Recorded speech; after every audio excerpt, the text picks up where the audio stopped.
All right. Good morning and welcome to the press conference on the release of the World Economic Outlook, which is entitled this round, Cyclical Upswing Structural Change. To my right is Maurice Obstfeld, Economic Counsel and Director of Research. To Maurice's right is Gian Maria Milesi Ferretti, Deputy Director in the Research Department. He oversees the production of the World Economic Outlook. And to Gian Maria's right is Malhar Nabar. He is Deputy Chief of World Economic Studies Division. With that, Maurice, please, for your opening remarks. Thank you very much, Olga, and good morning, everyone. Thank you for being here. The world economy continues to show broad-based momentum. Against that positive backdrop, the prospect of a similarly broad-based conflict over trade presents a jarring picture. 3 months ago, we updated our global growth forecast for this year and next, substantially to 3.9% in both years. That forecast is being borne out by continuing strong performance in the euro area, in Japan, in China, and in the United States, all of which grew above expectations last year. We also project near-term improvements for several other emerging market and developing economies, including some recovery in commodity exporters. Continuing to power the world economy's upswing are accelerations in investment and notably in trade. Looking at the largest economies, our 2018 growth projections, compared with our earlier October 2017 projections, are 2.4% for the euro area, and that's up by 0.5 percentage point from October, 1.2% for Japan, and that's up by 0.5 percentage point from October, 6.6% for China, that's up by 0.1 percentage point, and 2.9% for the US, which is up by 0.6 percentage point. US growth will be boosted in part by a largely temporary fiscal stimulus, which explains over 1/3 of our upgrade over last October for 2018 global growth. Now, this is all very good near-term news, but beyond this, longer-term prospects are more sobering. Advanced economies facing aging populations, falling rates of labor force participation, and low productivity growth will likely not regain soon the per capita growth rates they enjoyed before the global financial crisis. I should mention our new World Economic Outlook covers some of the longer-run trends that are driving long-term productivity. Emerging and developing economies present a diverse picture, and among those that are not commodity exporters, some can expect longer-term growth rates comparable to pre-crisis rates. Many commodity exporters, however, will not be so lucky, despite some improvement in the outlook for commodity prices. Many of those countries will need to diversify their economies to boost future growth and resilience. Looking past the next few quarters, moreover, there are notable risks to the outlook. As our new fiscal monitor, to be released tomorrow, documents, global debt levels, both private and public, are historically high, threatening repayment problems as monetary policies normalize in an environment where many economies face lower medium-term growth rates. Our new Global Financial Stability Report, also to be released tomorrow, shows that global financial conditions remain generally loose despite the approach of higher monetary policy interest rates. This enables a further buildup of asset market vulnerabilities. Geopolitical risks, of course, should not be discounted, and of course, the recent escalating tensions over trade present a growing risk. Perceptions of these risks could, in fact, already be taking a toll. For example, while global purchasing managers' indexes remain in expansionary territory, they have recently softened in advanced and emerging market economies alike, owing in part to weakening export orders. Financial conditions remain easy, as just noted, but they have tightened somewhat since the start of the year. At the IMF, we've been saying for a while now that the current cyclical upswing offers policymakers an ideal opportunity to make longer-term growth stronger, more resilient, and more inclusive. The present good times will not last for long, but sound policies can extend the current upswing while reducing the risks of a disruptive unwinding. Countries need to rebuild fiscal buffers, to enact structural reforms, and steer monetary policy cautiously in an environment that is already complex and challenging. Instead, the prospect of trade restrictions and counter-restrictions threatens to undermine confidence and derail growth prematurely. While some governments are indeed pursuing substantial economic reforms, trade disputes risk diverting others from the constructive steps they would need to take now to improve and secure growth prospects. That major economies are flirting with trade war at a time of widespread economic expansion may seem paradoxical, especially when the expansion is so reliant on investment and trade. Particularly in the advanced economies, however, public optimism about the benefits of economic integration has been eroded over time by long-standing trends of job and wage polarization, coupled with persistent subpar growth in median wages. Many households have seen little or no benefit from growth.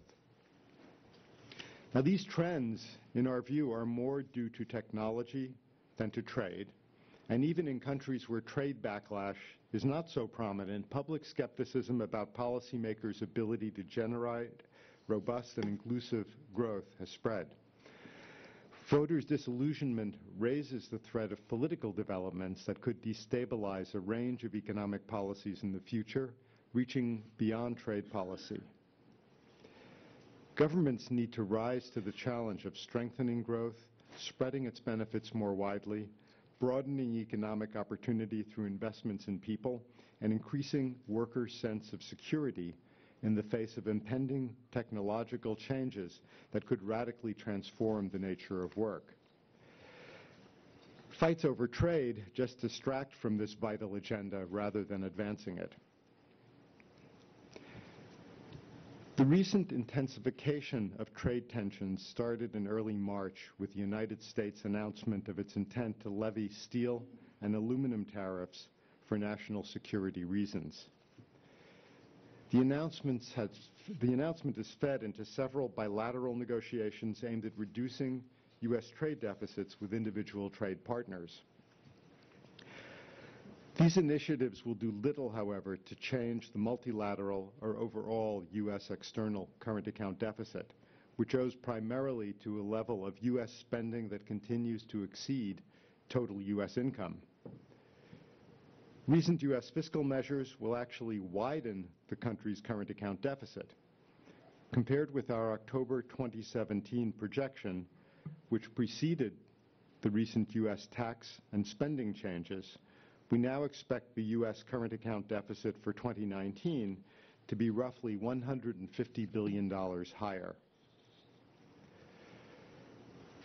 Current account imbalances can play an essential economic role, but when they become excessive, they carry risks, including the risk of generating trade disputes. In the present global environment, the burden of reducing excess global imbalances should be shared through multilateral action. Excess deficit and excess surplus countries alike need to adopt macroeconomic policies that align their spending levels more closely with their incomes. Even in the absence of global imbalances, however, coping with inequitable trade practices, including intellectual property concerns, requires dependable and fair dispute resolution within a strong, rule-based multilateral framework. There is room to strengthen the current system rather than risk bilateral fragmentation of international trade. And plurilateral arrangements, if consistent with multilateral rules, can also be a useful springboard to more open trade. In this respect, the 11-country comprehensive and progressive agreement for Trans-Pacific Partnership and the 44-country African Continental Free Trade Area holdout promise. Each national government can do much on its own to promote stronger, more resilient, and more inclusive growth. Multilateral cooperation remains essential, however, to address a range of challenges in addition to the governance of world trade.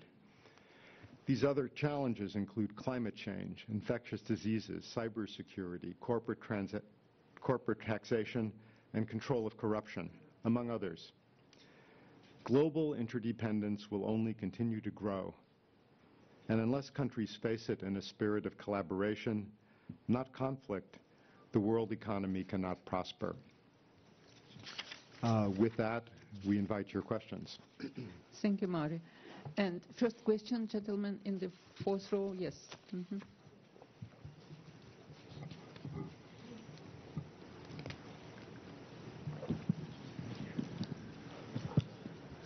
Hi, Andrew Maida with Bloomberg News. So lots of people are speculating on exactly what a trade war is.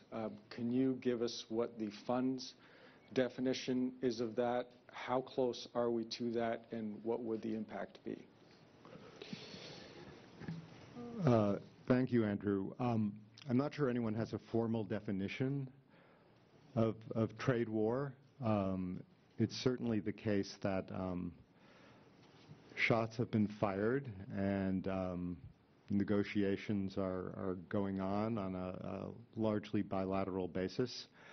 You know, the sort of classic historical example would be the Great Depression of the 1930s, the reactions of countries following the Smoot-Hawley tariff, which was devastating for the global economy.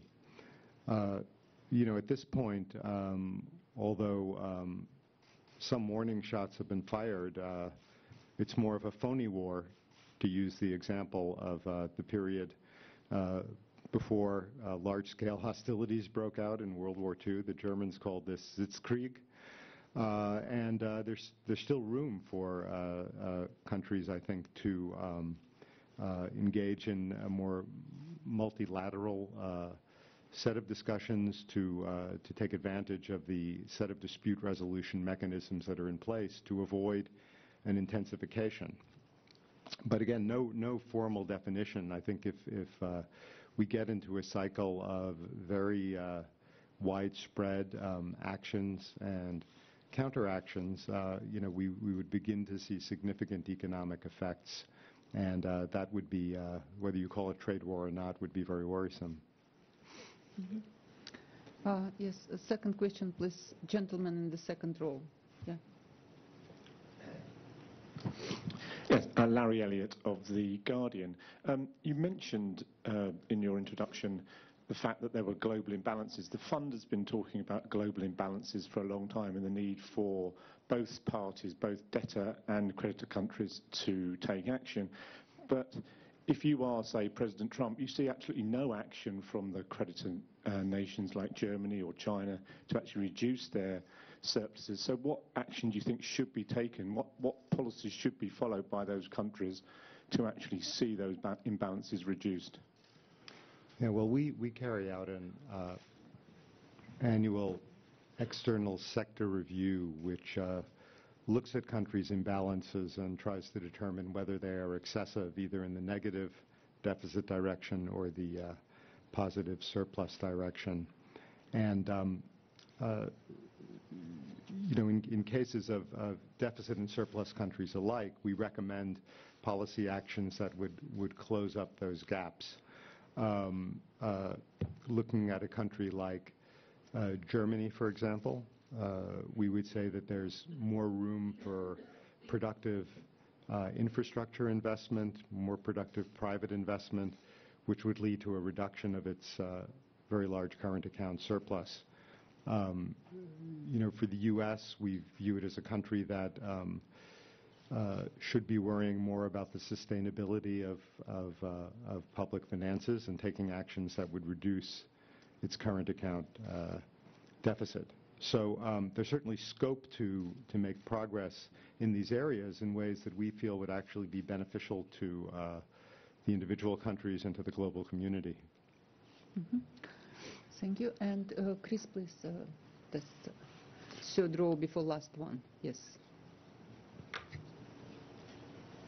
Microphone, please.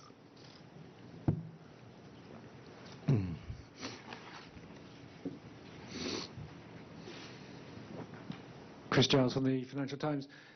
Maury, there's a noticeable difference between the tone of your remarks this morning and the actual written report, which is not as gloomy as the remarks you made just now. Is this because since the report was finalised, things have turned down in the global economy and the trade disputes have got worse, and so it's already a little bit out of date and you're feeling the need just to talk it down a bit? Well, we've been raising the theme for a long time of things are good but won't last. Some of the support of the global economy currently is explicitly temporary, and I think you can find these themes in the report, back in our January update, back in our October 2017 report. So I think we're pretty consistent. It is true, as I noted, that there is a little more high-frequency data that has come in that is indicative of some softness, particularly in March. Our forecasts were closed before then, and the trade discussion remains very fluid, and it's hard to keep up to date on that. The landscape with respect to geopolitical tensions remains very fluid. So, I tend to sort of change things the night before in my opening statement to be up to date. But I think the broad consistency of the message is there. There's really no contradiction if you read carefully what our policy recommendations are. Mm-hmm. All right, and then we have a question, perhaps lady in the first row.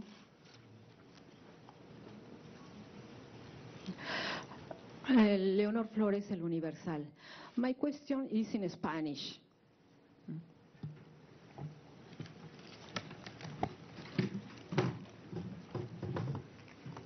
What channel is that? Yes, I Okay. think one.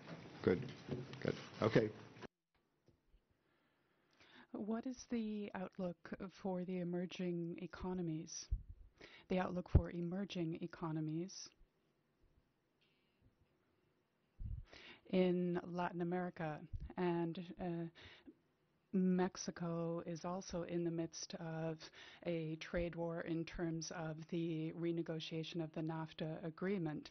So what is the economic outlook for Mexico and the basis for your projections and outlook? And also in terms of the candidate who is leading the current polls for the upcoming presidential election. Thank you. Okay, I'm going to turn this over to John Maria. So,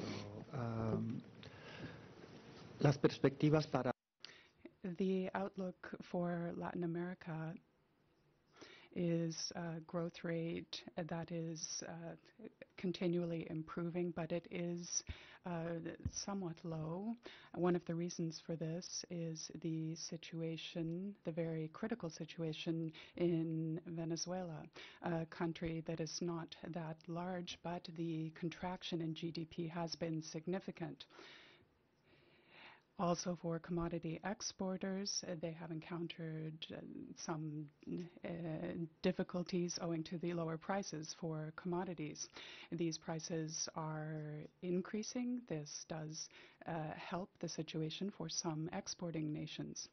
Mexico, at the same time, is experiencing some negative effects of tensions with regard to the trade disagreements with the United States, and this is fairly important for Mexico because a large proportion of the country's exports do go to the United States.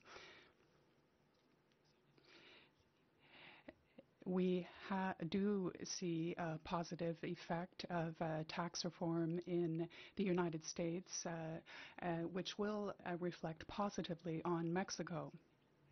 There are also some uncertainties, particularly with regard to what will be the outcome of the presidential elections in Mexico, and the new administration will have to contend with some of these challenges. We hope that the context for the free trade agreement negotiations with the United States continue to improve. The barriers to integration would have a very negative impact on the Mexican economy, and we would hope that progress could be made in the context of the free trade agreement renegotiations. Yes, please, gentleman in the first row.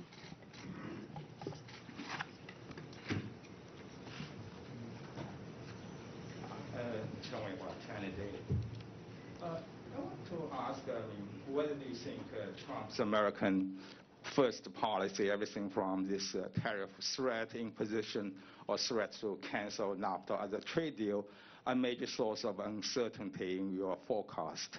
I mean, you said it's fluid and it's a phony war, but how have you made a sort of a worst-case scenario forecast? I mean, in case it becomes real, the trade war. Thank you.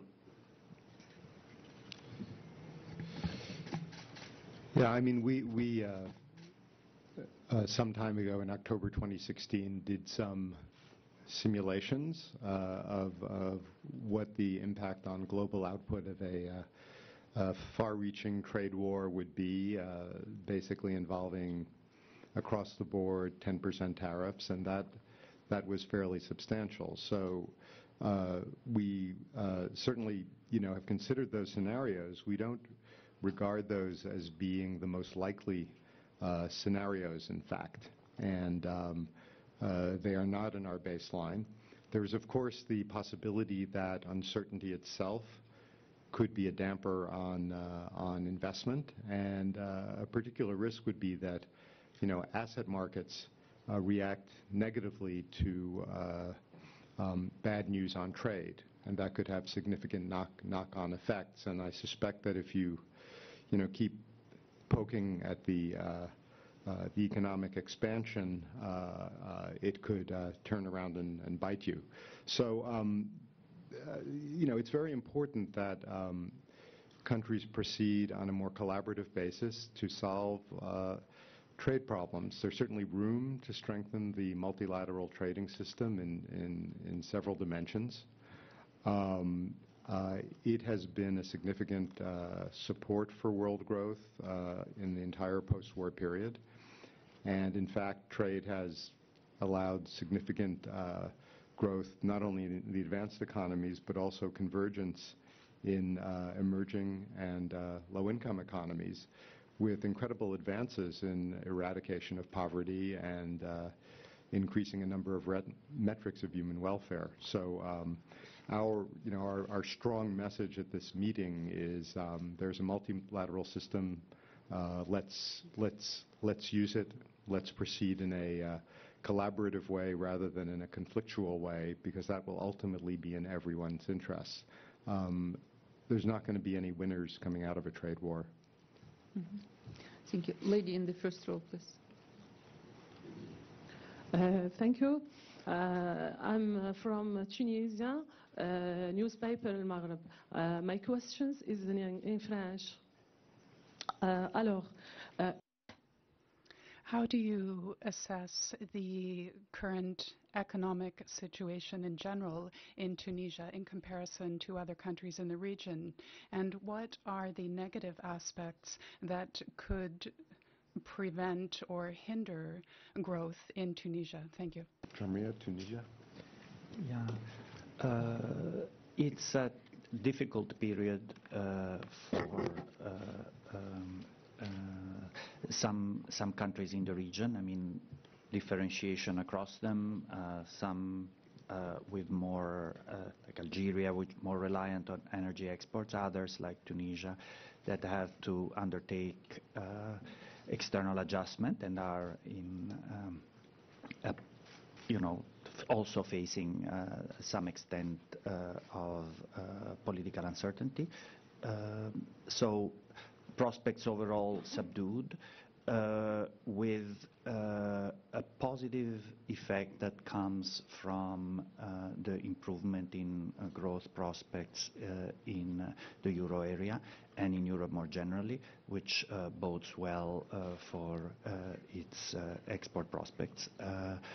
But as I say, there is a program underway, and the situation remains one that needs to be watched carefully.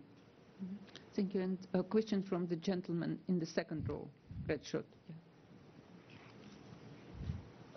Seni Marena, IMF Journalism Fellow from the Gambia. I'm concerned about the economic forecast for the Africa region. From the report, are we looking for growth in the African region? Can you give me an overview of the economic, focus for Africa region? Thank you. And what will the impact of this trade war between the United States and China have on weak economics like Africa? Thank you. Muller.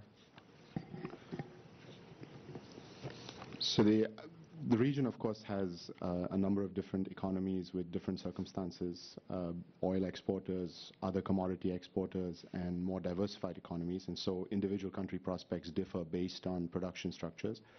But in general, the region is benefiting from the improvement in commodity prices in recent months. The still accommodative financial conditions, a number of frontier economies in the region, Senegal, Kenya, Cote d'Ivoire, have accessed the Eurobond market, and that's clearly supportive of growth. And in many cases, countries are putting in place fiscal adjustment plans which will strengthen buffers and leave them better equipped to deal with the next downturn that comes their way.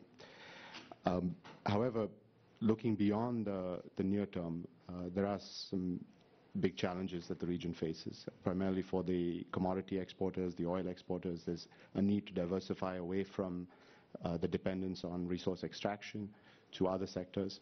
And more broadly, a need to put in place policies that encourage more broad-based growth and addressing constraints that exist in product markets and in labor markets across the region. In terms of the spillovers from the trade war, it's still too early to assess this. The measures that are being talked about at the moment, our sense is that the direct impact on the directly affected countries is likely to be quite limited, but of course there's an issue of how financial markets react to this, the sentiment in financial markets, and to the extent that frontier economies, other economies in the sub-Saharan African region are affected by the changes in financial markets, that could be a channel through which these economies are affected by the developments that we're seeing on the trade front.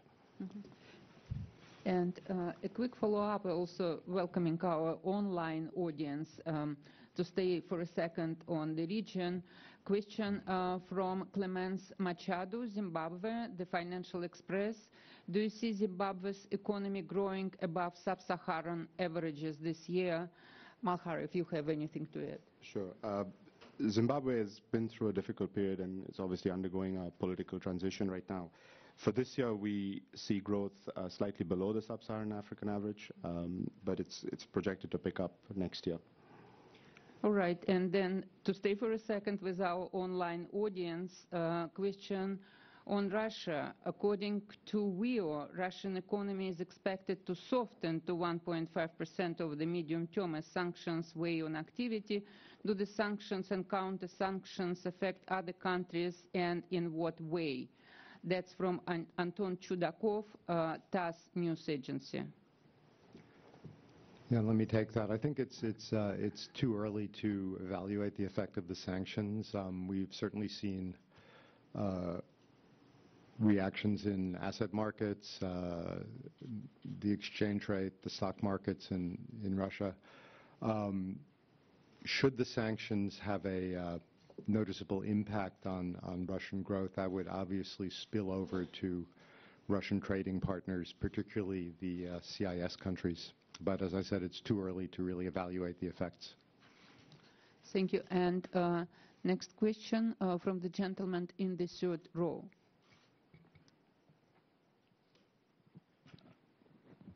Thank you. Chinsu Bostuk, the UB Post, Mongolia. How does the IMF view the indication by U.S. President Trump to potentially reintegrate into the Trans-Pacific Partnership, and how it might potentially affect the stirring potential for a trade war with countries such as China? Thank you. I think the U.S. interest in joining, the large plurilateral TPP is encouraging. I presume there would have to be a long negotiation of terms, and all the members would have to agree. So it's a rather distant prospect. I don't see that as having a direct impact on relations with China. Many of the TPP countries have very strong relationships with China, are integrated into its supply chain, and I would view it as mainly having positive impacts on the region, on the Asia-Pacific region, which would have positive spillovers for China. Mm-hmm. Thank you. And then next question, gentleman in the second row. This will be Alex Brummer, Daily Mail, London. In past recent meetings, the IMF has been fairly negative about the impact of Brexit on the global economy and on the United Kingdom itself. But if you look at the medium-term forecasts in the World Economic Outlook, you see that in the out years, the British economy actually performs a bit better than some of the major European economies. Can you explain that to me? Yeah, if you look at our baseline forecast for what the final Brexit deal will look like, it is a very favorable scenario, one in which there are zero tariffs between the UK and the other EU countries, one in which there are very generous equivalency arrangements for British financial institutions. So, at some level, this is really a best-case scenario, and it reflects our faith that the bargaining parties will reach a deal that is in their mutual self-interest. That being said, there are uncertainties and downsides to that forecast. It is true that a transitional agreement has been agreed in principle to last until the end of 2020, but it still faces a number of difficulties, and we don't know what the permanent settlement will look like. That will be subject to negotiation. So what I would say about our forecast is, if all goes well, then things do not look so bad longer term for the British economy, though important to say, it still sustains losses in long-term growth compared to what we would have projected had it remained within the EU framework. Mm-hmm. And was a question from another gentleman in the second row. Thanks very much. Andy Robinson, La Vanguardia, Barcelona. Mr. Robinson, you say there are no winners from a trade war. Would it also be true to say that regional economies like the Eurozone that do run quite big current account surpluses and depend on external demand may actually be bigger losers from a trade war than the US or the UK, who have current account deficits?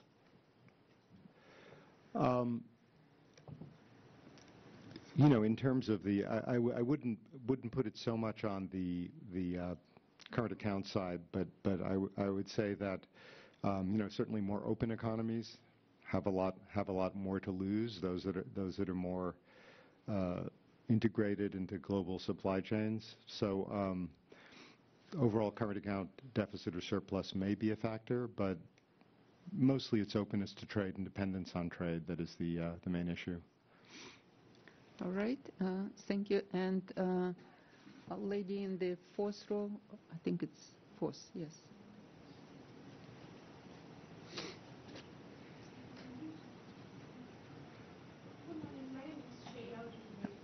It was actually to another lady. Yeah. Hi, Estelita Carazai from Brazilian newspaper Folha de São Paulo. I'm interested in what could be the impact of a trade war between U.S. and China in Latin America, especially in commodity markets, and also what happened in Brazil exactly for you to increase the growth forecast for 2018 from 1.9 to 2.3, please. Yeah, well, to take the second question first, in Brazil we've seen a very broad-based recovery in spending and investment, particularly, going back to 2016, the economy was shrinking, investment had cratered, and 2017 we actually saw a return to positive growth, and the growth momentum has grown to a greater extent than we expected. It was also helped by the fact that very low inflation last year provided room for the central bank to lower interest rates and support the economy. And very, very accommodative global financial conditions have also played a role. In terms of spillovers from trade conflict between the U.S. and China, the effects are complex. Brazil's direct trading links with the U.S. are not so high, but anything that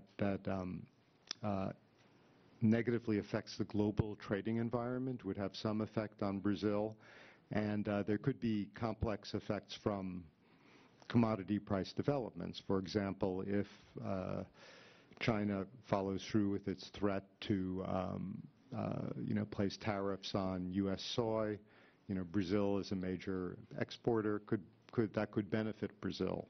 As always, trade policies have winners and losers, but our strong message continues to be that in an environment of generalized trade conflict, it's likely that everyone will lose.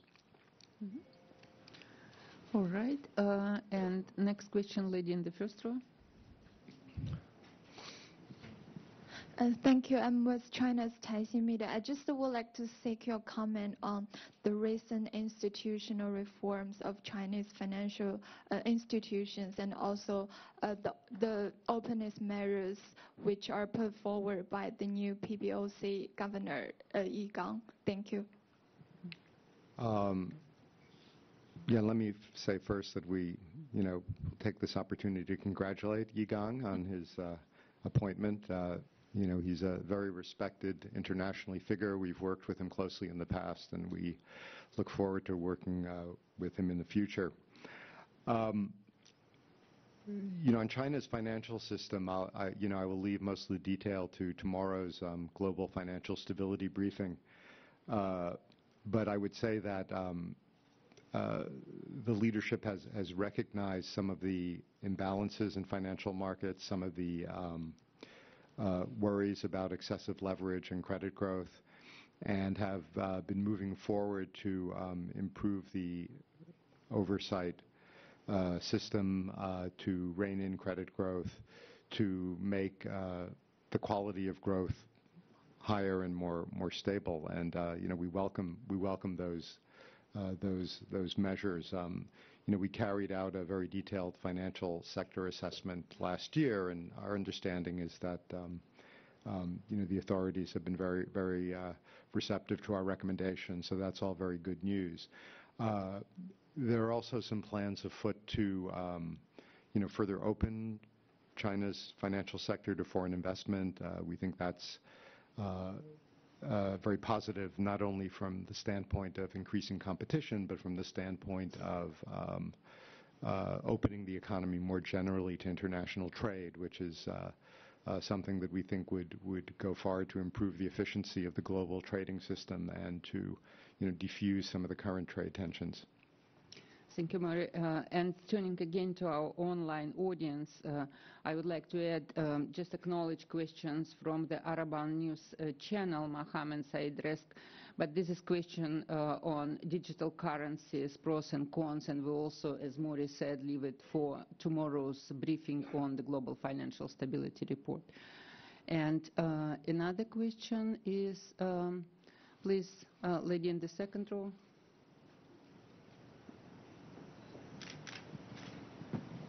Thank you. This is Lena Argyri with Greek TV. Given your pessimistic approach on Greece and your projections that have been changed for the wars again, do you think that there is enough time to find common ground with the Europeans on the basic elements of the Greek program and mainly on debt relief? Thank you.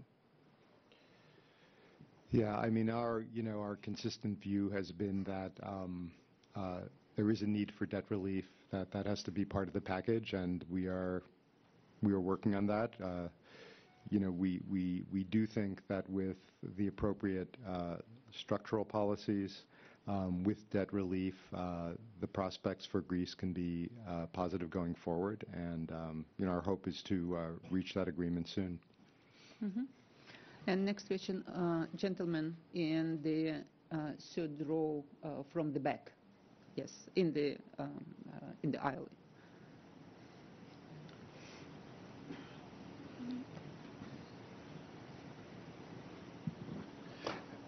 Ferdinando Giuliano, Bloomberg View. My question is on the euro area economy. We've seen quite soft data coming out for the start of the year. So I was wondering whether your assessment is whether this is something we should be genuinely concerned about, and would the ECB make a policy mistake if it were to taper its quantitative easing scheme in the autumn as things stand? I mean, what's your assessment about that? Should there be prolonged monetary accommodation after September? I think it's certainly true that if you look at the recent data, we have seen certainly last year very impressive growth above expectations in the euro area, and if we look at what we've seen in the first quarter, it looks like while there is still expansion, maybe a little bit of the air has gone out of the sails. I don't think we can extrapolate a trend from that, and it's not clear either that will have a material change on the underlying expected path for inflation to return to target. So, I wouldn't want to make a call on what the ECB should do at this point in September based on what we've seen so far. I think they'll have to really look at all the data that rolls out between now and then and see what the situation is and make a cautious, data-dependent call on that. Thank you. I think we have time for maybe one or two more questions, and then we will have to wrap up. And a question from the lady in red jacket.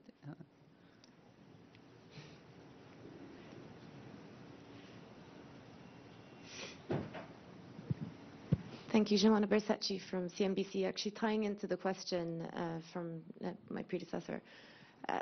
You cited one of the concerns is rising the risk of tightening monetary policy over the next 12 months. I'm just curious to see where you see that happening. If not in the Eurozone, do you see it happening in Japan and in the UK as well? And then also, why is it a risk in the US, given that with the Fed tightening, financial conditions have actually eased? Yeah. The U.S. is